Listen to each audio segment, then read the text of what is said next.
오늘 우리가 함께 볼 하나님의 말씀은 신명기 20장입니다. 신명기 20장 4절부터 9절까지 말씀. 4절부터 9절까지 말씀을 제가 봉독하겠습니다. 너희 하나님 여호와는 너희와 함께 행하시며 너희를 위하여 너희 적군과 싸우시고 구원하실 것이라 할 것이며, 책임자들은 백성에게 말하여 이르기를 새 집을 건축하고 낙성식을 행하지 못한 자가 있느냐?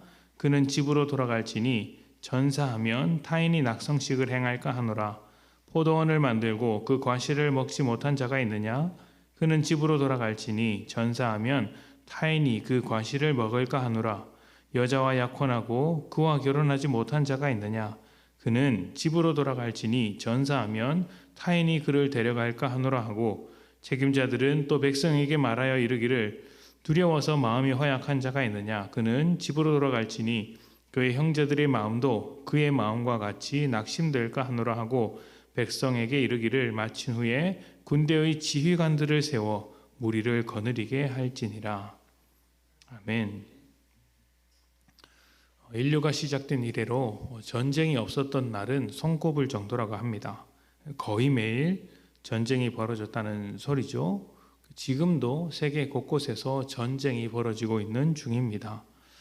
우리나라도 휴전 중이긴 하지만 전쟁의 그늘에서 완전히 벗어난 상태, 전쟁을 완전히 잊어버린 상태는 아니라고 할 수 있습니다. 전쟁이 벌어지면 생존의 문제가 되기 때문에 뒤를 절대 돌아보지 않고 총력전을 펼치게 됩니다.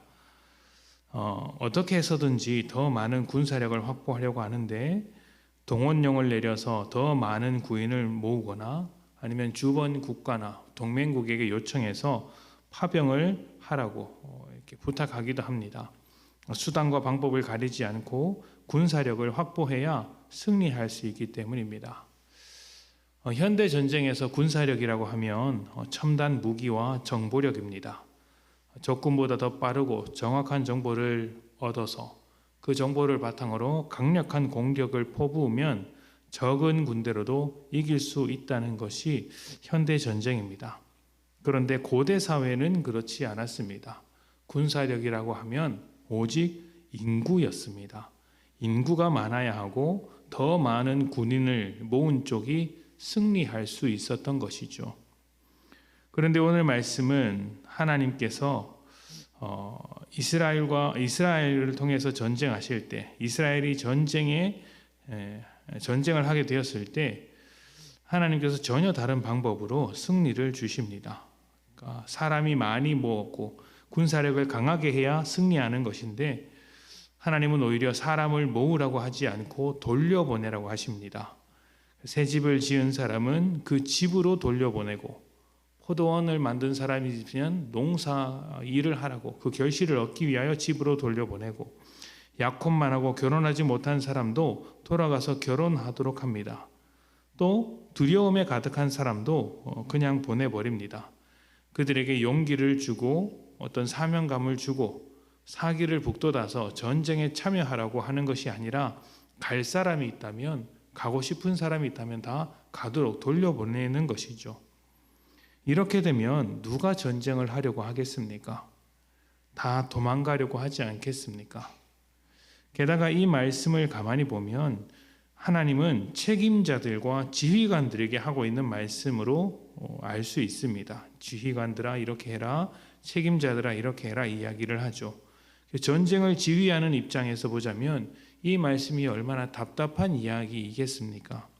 이길 수 있는 길은 사람들을 많이 모으는 것인데 오히려 사람들을 다 보내버리니 이길 수 없는 길, 질 것 같은 길로 가라는 하나님의 이 말씀이 좀 답답해 보일 수도 있고 선뜻 이해하기 어려울 수도 있습니다.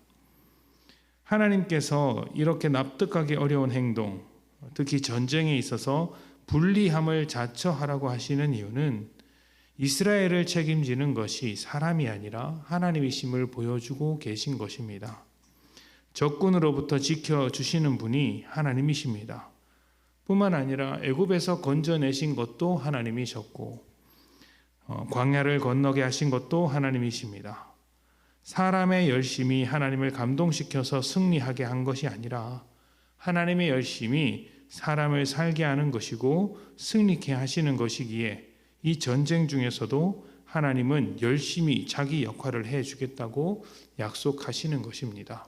왜 전쟁을 하냐면 이스라엘의 삶을 지켜주시는 하나님을 알게 하기 위해서죠. 그래서 삶으로 돌아가고자 하는 자들은 삶으로 돌아가라고 말씀하시는 것입니다.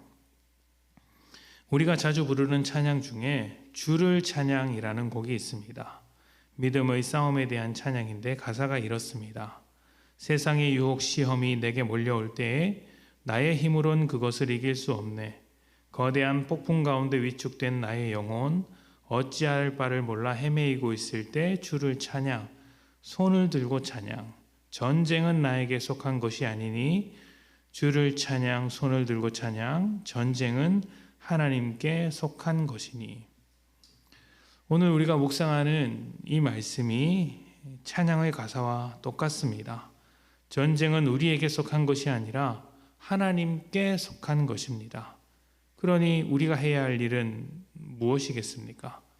어떤 방법을 써서 전쟁에서 이길까가 아니라 하나님께 속한 자로 살아갈 것인가, 아니면 스스로 살아가는 자가 될 것인가를 선택해야 합니다. 하나님께 속한 자라면 하나님께서 하시는 이 전쟁 가운데 하나님을 떠나지 않도록 하나님만 붙들고 살아갈 것이기 때문입니다. 그것이 우리가 승리하는 유일한 길입니다.